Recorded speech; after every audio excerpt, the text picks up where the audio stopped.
If you've not visited Waterfall country, you'll find an Atlantic rainforest, you'll find deep gorges, wooded gorges, and in the depths of those gorges, magnificent waterfalls and a network of paths that thread between them for you to discover them.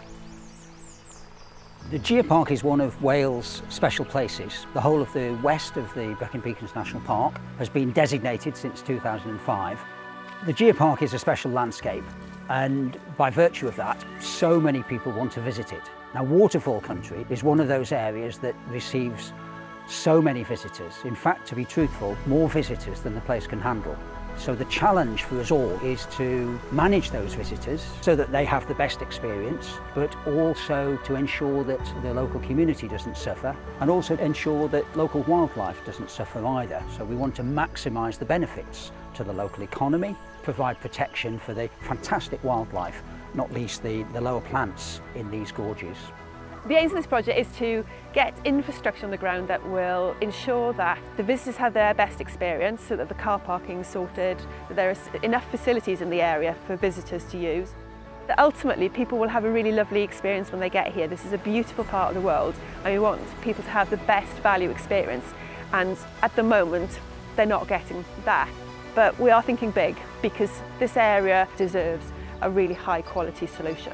What is really special about the geology of the area is the history goes back to about 470 million years ago. Now, in the case of Fforest Fawr Geopark, it has a long history of having been used in education. But now, certainly for me, the change was that you are now beginning to consider it not just from an educational point of view, but from the point of view of tourism or geotourism. So in the last 2 years with COVID and everything, we've seen a real spike in visitor numbers. I mean, a really big increase in visitor numbers. There's a lot of messaging going out to people when they arrive here about how to act in a way that makes their good day out even better, safer and more enjoyable for them, as well as helping to protect this very fragile area as well.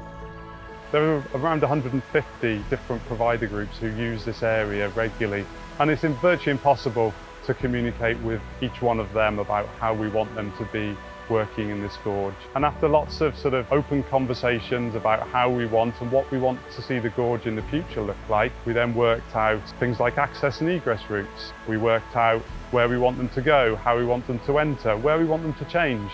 And it has had some really good results.